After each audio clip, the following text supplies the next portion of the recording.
So folks, I'm here on a short little trip. I've got an afternoon, or what is left of the afternoon, might stay on for a little bit of early evening, having a go on Milton Lake here at Berry Fisheries. I'm going to be trying for anything, but first, while I get rigged up, let's go into the little tackle kiosk and talk to Dave Roberts, who's a matchman, who says they've been catching on a feeder with a very slightly different rig up. All the advanced guys, they all know it, so they didn't watch the programme. You know what it's like. Beginners, that's what we're there for. Totally Awesome Fishing Show.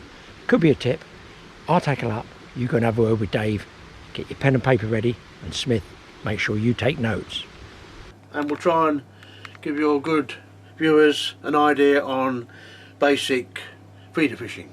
Obviously you've got line, feeder, quick change bead, and some swivel stops. This is the basic ingredients, perhaps, as you can see there. This is what they've been catching on down Milton, is it though? That's right, yeah. One of our lakes, Milton's been really good and catching lots of crucians, tench, other fish on a feeder setup. People love going there, delicate float fishing, exactly, and you think that's going to be more effective. But for some reason, a slightly crude to some extent, laid down on the deck feeder fishing has been more effective, even for Crucian carp, which are quite a sensitive fish that, you know, bite shyly. But no, I'm just going with the feedback I've been getting from the lake on a regular basis. Go feeder fishing, and they pull the rod round, and it's much more effective. That'll do me. Fish. I like the sound of pulling the rod round. You get down there, Graeme, pipe and slippers, sit back, yeah, wait for the bell to ring, yeah, and wind them in. Right, so just to put this all together, first thing, I like to use a small, you can see a little clip bead there, which is basically a quick change adapter. Right, quick change clip bead, and that's the feed you'll be using. If your line is through there, you've got no way of changing it. With this chappy on there, you just should gently put it in, lock it in, and now you've got the benefit of being able to change that, unclip it, and put another item on there, be it a bomb, yes, a feeder, yes, whatever. So that chap now... That's effectively a bead, yeah, on a swivel, isn't it? Bead, basically, yeah. You can use a link swivel as well. If a normal swivel's got a bit of a link on, I haven't got one here, but if it has, that would work the same. But beads are nice, they run smoothly. So line through the bead, as you can see, running lovely and smooth, no resistance. Fish don't feel any resistance, and they'll bite even more confidently. Right, now you've got to stop that fouling the hook. So the swivel stop beads are a great little item that are simple to use and stop tangles as well. So you put your bead on first. With 2 pairs of glasses for me? Yeah, that's right. And what you'll find, there's a tiny hole, if I don't drop it, since I'm old. Tiny little hole there, bigger hole there. The idea that it becomes what we call semi-fixed. Oh, like the carp bit fishing. Like yeah, bit like lead clips and that. That's how you can see it just in there. Yeah, just the swivel's just tucked in the bigger hole, is what you were saying, of the. That's the right. A tiny hole. You can hardly see that. Yeah. That's where obviously the line and the clip bead will come up against that. So there's no larger hole for it to disappear and tangle. And then your hook length's going to be on here in a minute. Yeah. When we come to that. Use a ready-made hook link for banded pellets and stuff. I find them easier. We're just talking about hook lengths quickly. We'll go through this as we got one here, one I prepared earlier. These you can buy already tied up. And now banding a hard bait, like a wafter, hard pellet, you put it on a bait band, on a hair preferably. So you've got to put the band round the outside of them. And they're so effective now. All these different brightly coloured chaps. Have a look at those. Oh, you know, dear, sunglasses. Yeah, exactly. But I tell you what. And these are buoyant, are they? Or they're neutral. They're semi-buoyant. What they call them wafters. So, yeah, in theory, as a fish comes past, it brushes its tail. It'll come up, waft about in the air, swirls about, drop down, and it's attracted to the fish as it suddenly comes up. You'll take it as it's in motion coming up. Then it'll gradually drop down and rest on the thing. So neutral buoyancy wafters. Got them, yeah. Very effective. One thing you can do, which is quite relevant, they've now made this super duper tool, yeah, to enable you to put the band or the bait on the bait band ever so easy. Yeah, oh no, they expand it, don't they? Yeah. They extend. So if I'll just show the viewers quickly what they think of this. and it's making it easier. It's quite hard, you've got wet fingers. Fiddly, isn't it? Yeah. Fiddly, yeah. that band won't go around it quite easily. And this way you can obviously... Now some folks, I've talked about this before with other anglers, some people put the bend of the hook, point of the hook, you know, the band is on the bend of the hook. Others say put it through the rubber. Now, is there any, you know, some people say, well, that makes it weak. Exactly. We've got two options here. Going back to bait bands, if this is a bit complicated and you don't want to buy them online, you can just buy an ordinary bait band. Yeah. And what Graham's quite rightly saying, then attach it, just trap the hook. Yes, underneath, trap it in the bend. In the bend. Now, I think both ways work. You can trap it just between the bait and the band, or actually nick the hook into the rubber of the band itself. You can do either. And I think they both work. But this way it sits on the back of the hook, not on a hair. Obviously sometimes for ledgering, if I was float fishing I'd probably use a band with the bait directly on the band. Yeah.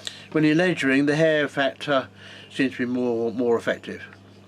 But just again, you know, coming back to this little tool, just quickly put the old, if you've got very nimble fingers a bit like me, put the old pellet or whatever, if you can see that, round there, just gently tease it off, and now that's attached to the pellet, and you then, as we explained earlier, Put the hook through it. These I see, that says size 10. Yeah, I mean maybe the average for beginners. Yeah, as well. maybe 10s or 12s. I think, to be honest, I'm not a lover of big hooks. Yeah. I don't drop them from anything. I'll be very more inclined to perhaps use the one that's more realistic side. You can still catch great big fish on small hooks, and because these fish are generally clever in hard fish waters, they know what a big hook is all about, so they tend to avoid it, and you'll get some monsters in on a small hook. So really a 12 or a 14 is ideal. I might have chosen one a bit too big there, being a 10. And I see they're stating a wide gape, Dave. Yeah. So that's for pellet fishing. You want a wide gape hook, Exactly. do you? Yeah. It just seems to be a good general shape that will, you know, attract fish and get a very good hook hold. Oh, that's good. And barbless eyed. But going back to hooking thing, you see, with this pellet band, you can, you know, a bit fiddly still. There, I've actually nicked it into the. You can see that, nicked it into the rubber, which now that's sort of sitting, we were just talking about where to position it. I think on the bottom of the shank is as good as anything. Just rest there, yeah. Just rest there, and whether that's trapped or actually nicked into the band, it doesn't matter. Because it invariably happens when the fish has been hooked, landed, and taken out the net, you'll just end up with the band on there. On the hook, yeah. Because the pellets come off. But again, you know, you can do it by hand or the little tool. And this is, again, very high vis, effective bait. There's a nice little brightly coloured wafter. Right, well, we'll give that a go, Dave. I'm normally float fishing down Milton, but I'm going to give it a few hours on the feeder and just see if I can't scratch something out there. It sounds a bit all strange, but this is the future of fishing. Yeah. And if you were going to hair rig, just quickly put one on here. It's just so effective. It just sits there in the water. Quick operation. It's on there in seconds. Yeah. And it just lovely. And this link here, just so that they know to go on the end of that, we'll just put the loop through the eye of the swivel. Yes, if we've got just a couple of more seconds, we'll finish that off, because we did explain that you've got your link so swivel. they can see it sliding up and down with the bait. That's right. So obviously putting the line through the bead. Through the bead. Now that's running smoothly, as we said before. No resistance at all. Bit fiddly, and I've got my glasses on. Is to go through. So poor old boy. This is what happens when you get old. Yeah, you're in the same club as me now, Dave. But that's sliding on there. Yeah. Larger hole, swivel side. Just quickly talk about knots. The most popular knot ever going, half blood knot. I don't know whether you can see that. You can see it just pulling together. Yeah, just snaps up. And then just make sure it's gone over the knot and it's up against the swivel. You can obviously undo it and make sure it's all in place. But that will, with that... it's like a little mini bolt rig, isn't it? Really, that, well, that's really a bit, It's a feeder almost. Because what actually happens is the fish is coming up against... It's important to have a running rig, so if you do crack off, you're not turning the feed around. So this is a semi-fixed rig. Oh, of course, yes, it's not the feeder, isn't it? Yeah. It'll come up against the resistance of the semi-fixed, But if it's a Still problem, get a bite, yeah. it comes out. Yeah. Obviously, if you do snap up, you'll end up with this pulling off the Lose the feeder. feeder, so you lose your feeder. But it works nicely. And another small benefit, it kicks away, as they say. You can see Makes it that stand off a bit, yeah. Just off an angle so you can see that. and reduces tangles. Just there, stands away from the main line. Yeah. Got it there. You want a reasonable length, hook length. Yeah. Length is quite important. 12, 18 inches is ideal. Don't really want much shorter than that. So most of the manufacturers are tying a 12-inch hook length. Good, Dave. Well, I'll give it a go. I'll get down there and have a few hours. Thank you for the tips. Hopefully there's a few beginners out there, because it's not just here's any water, isn't it? You know, it doesn't work. And I expect a bent rod, or as they say, your money back. Exactly. You guarantee money back. We don't catch a big bucket, and we know how good it is. Crucians, yeah, we all know our fear of fishing. that, Graeme. You're not going to get your money back. That's for sure. Guaranteed, yeah. But hopefully some of the viewers will be interested and learn something from this. And thanks for taking us through it. It's really good. So, just getting rigged up, finishing up. Going to put some bait out there. I want to get some bait. I can't believe how these lilies have grown. All out here, if you look at previous films I've done here, they're good and protected. They are really mushroomed up.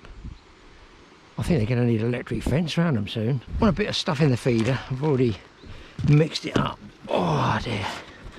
Trouble is my age, I get down and I can't get up again.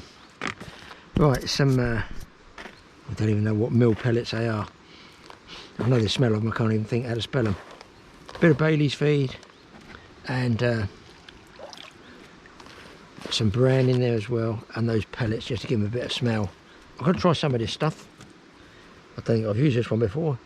Sticky syrup PVA carp and coarse fish, which says mainline match pellet enhancement. Okay, sort of green, but there's pellets in there, so I'll probably get this in there and I won't be able to get it off my fingers. Whatever. What does that smell of? That's a weird smell. But in most sort of carp baits are a weird smell, aren't they? Most fishing baits are a weird smell. Now I don't want to mix it too loose and I don't want to mix it too stiff. I haven't got a huge amount with me, so I've got to let this bond up a little bit. It's going in a feeder, as you saw with Dave. And then I have just literally baited up down that close as well. I'm not going to be casting.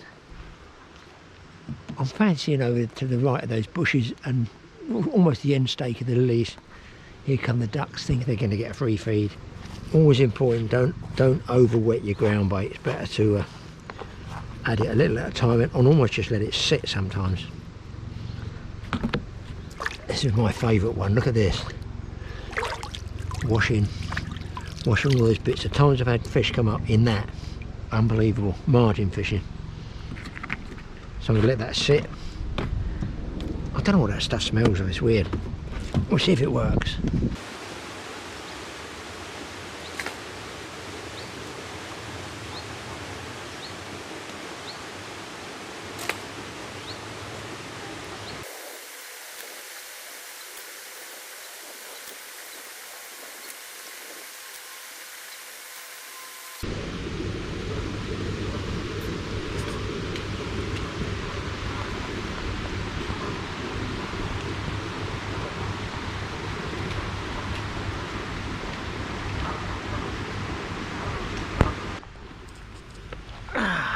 Move around a bit, get the joints moving. Well, no, as we speak. See, I've had one bang on the right, literally as I spoke, a slow draw down. I'm on the 8mm pellets. I'm on, I don't know what I'm on now. Activated carp. Well, it's guaranteed 8mm. There you go, 8mm pellet. It's quite a big pellet. And nothing on the little red ones I've had, and that's the size of it. So it's possibly a bit bigger than Dave showed me. Maybe there was 6 as he was using. I'll try an 8. It's more of a carp size one. I might actually try a piece of ground bait paste in a minute. And I've had one good pull down in here, but failed to hook up. The reason I'll show you is because I think the link from the bait to the hook bend on the hair is actually too far. So using the old pellet bounder I've got, I'm putting the pellet on, as you can see there, sliding it off. But to me, if you can see that, that seems quite almost 8mm difference between the bend of the hook there, so a fish could take this and miss it totally. So I have tried doing this, winding up shorter. Obviously sometimes it springs out, and I thought, well, I'm being silly here, Graeme, why don't I just pop it under the bait as if I was barbel fishing and put it under the band itself. And that's what I'm going to be doing. I'm varying my cast between one short and one out there, because I've got more bait outside than I have on the inside. If I don't get any bites here, Dave did say the main lake, the bream have been feeding, so maybe something might take on the main lake. I might go back to the main lake, but I have baited up out here. I'm seeing no bubbles. No bubbles in close. Now, is it the bait? I didn't bring a sweet horn with me because I had great faith in these pellets. I don't see small fish topping over there.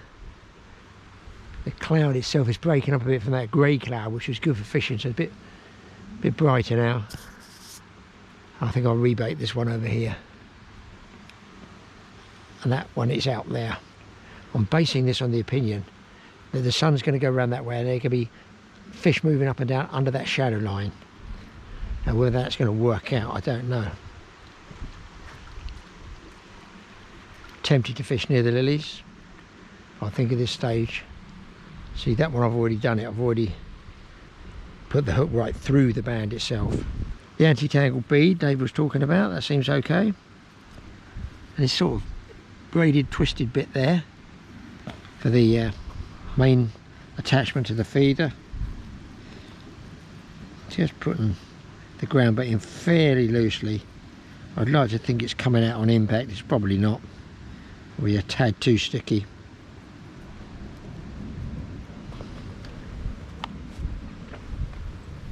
And then I'm just firing it out. Well, you know where I'm casting. Look at the amount of ducks over there.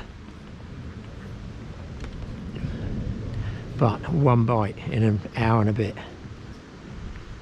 Oh, just at the edge of the shadow line is very close to where I'm casting. There, I'm in the shadow line there. I jerk it once just to empty the feeder a little bit. I'm sitting well back from the water's edge. Oh, as you can see, it's purely because I've got some bait down there. And this is just a bit of a sort of a gamble, if it was. So I'm going to chuck a little bit more bait down the inside, and then I'm going to take the feeder off and just loose feed down there, and then fish my pellet over the top of the loose feed. Take the feeder off.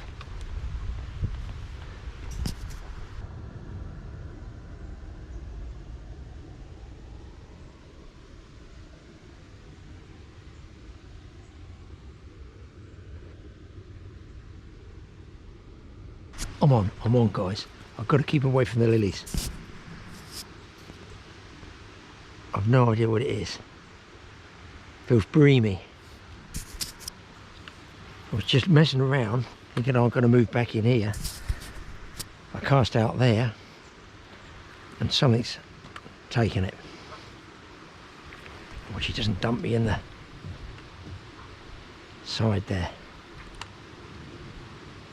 I don't know what this is. I've got to say it feels breamy. I'll settle for anything. I'm very easy to please, me. Oh, tench, nice tench. Oh, yes.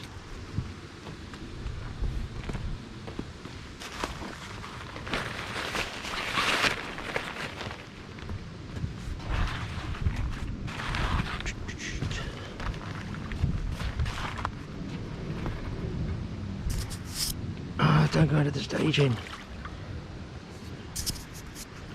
Well, that's a surprise. I thought it'd be getting rudd or something like that. Mind you, we haven't got it yet.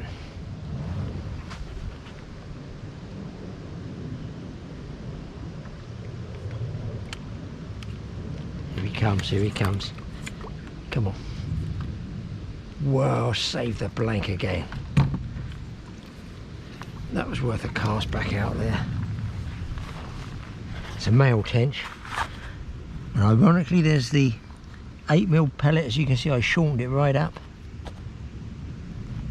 Hooks out. He's actually pulled it through the band. Wow. Nice fish, nice condition. Beautiful settings. I wish I could say I struck into the bite after watching it progress. No. I just saw the rod going in, first going in the water. Wow, beauty. Made the long wait worthwhile. There he goes. Away. I feel like I cast out there again. Well, most unusual at sort of 3 o'clock in the afternoon to catch a tench, but we'll give it another go.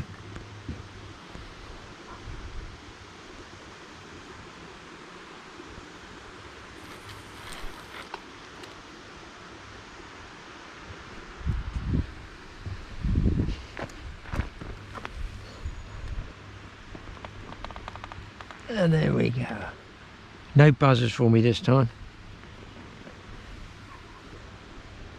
Just barely put enough tension on the quiver tip.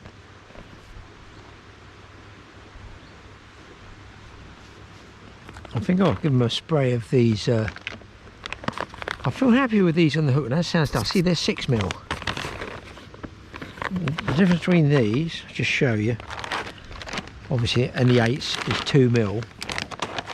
But I don't know. To me, there's a pretty monstrous difference between those. More than 2mm. So these are, they're calling these 6s. They seem a small 6, or that's a large 8. I'll give them a good old pasting of the smaller 6mm in that same position, hopefully.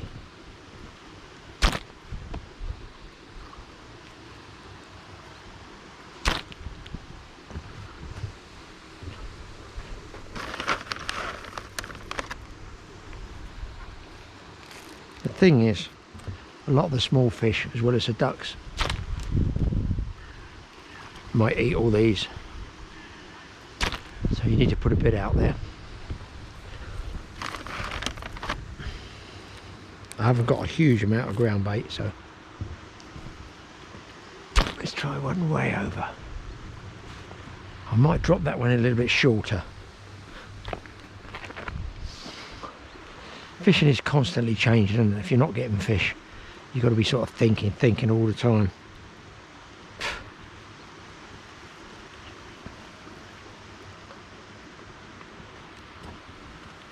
Another tench would be nice. I put the handkerchief over there not to dry, to try and keep the heat off my other camera. Being black, it absorbs the heat, which can't be too good for it.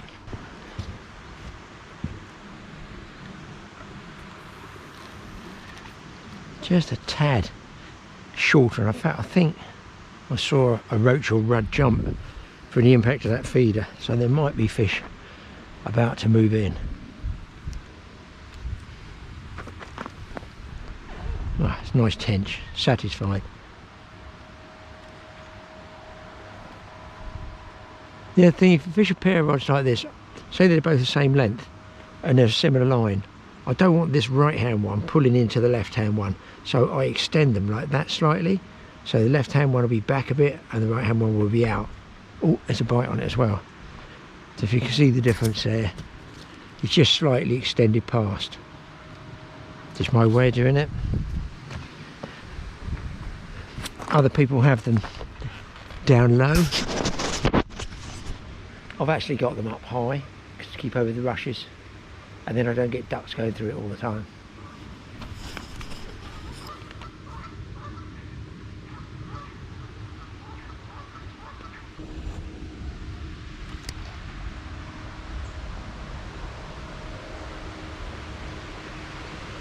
On again, guys, on that one I just cast to the outside. I've got a bite on this one as well, I think, unless he's gone through it. Has he gone under it?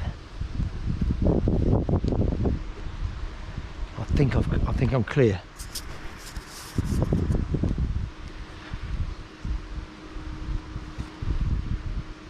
Well, that is casting out there by the ducks. I know this is a £6 hook link bottom, but I still like to not overpower them too much. Wow, another tench, happy days. Here he comes. This a bit bigger than the other one. Yes. Wow. Oh, that's a nice one. There we go. Just nicked on the edge. That definitely paid, I think, putting it through the pellet rather than leaving it. Lovely big tail on it. Lovely looking fish.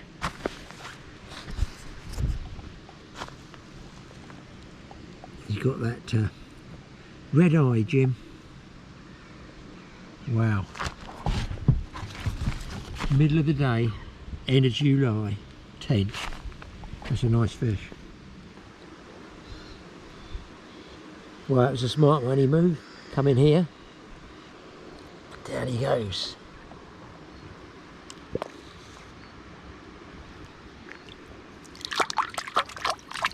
Beautiful. Great fishing, great setting.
Got another hook up on the outside bait. And move this one over.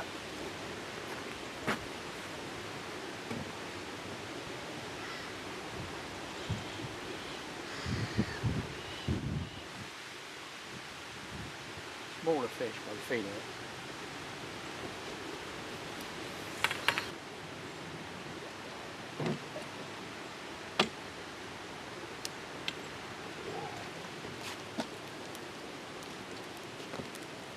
Tench with a weird shape.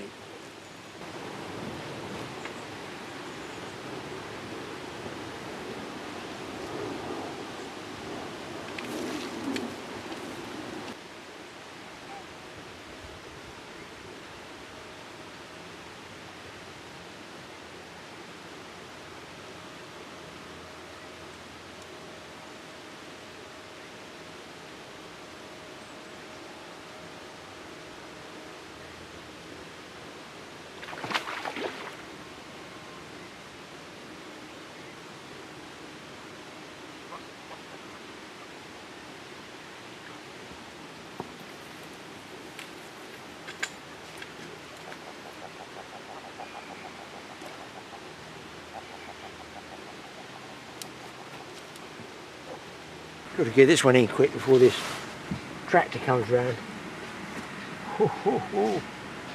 Strange sort of mouth.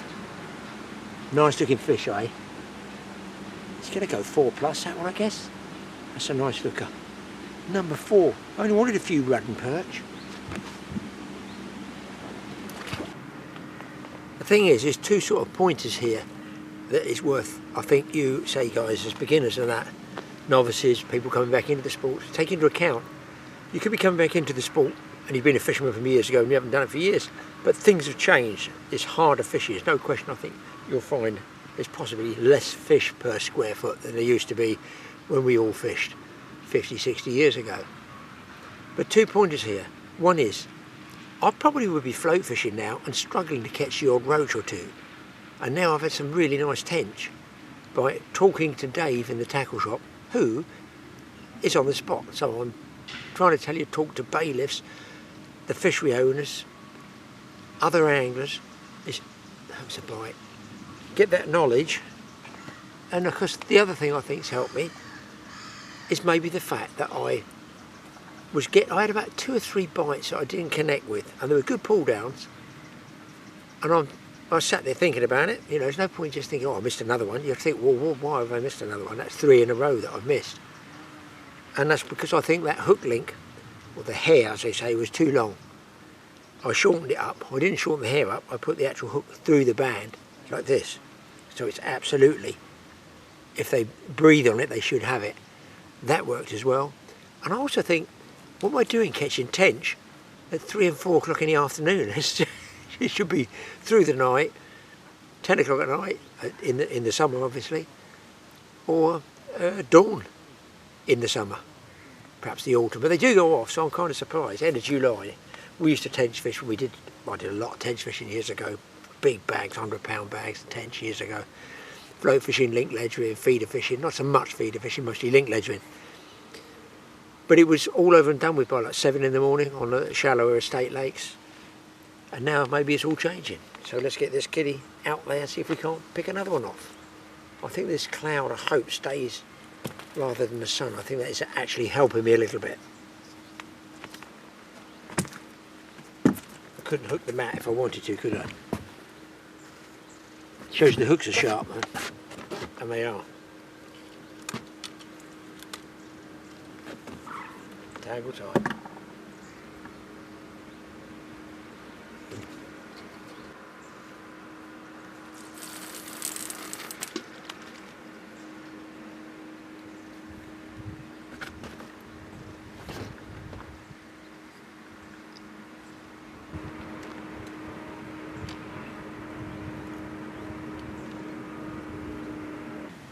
And for those aficionados out there who, the perfectionists who say, you must never do that, you must never put your quiver tip rods up high. Oh my God, they're made to go down low. Oh, okay. I'm not quite sure how I'm going to explain that to these 4 tench I've just caught, that they shouldn't have taken it with the rods up high. Honestly, if you want to experiment, have a go yourself. Don't let other people bully you into telling you you must. I hate the you musts because I generally go in the opposite direction, just to be awkward. I love being awkward. Proving them wrong. Gonna have a fish up the margins in a minute, I'm telling you. I've got to drop a feeder down there before I pack up. I've got about another hour, I think, before I'm going to move. Wouldn't surprise me if there's one down there. Wow, there's not many anglers, I love it.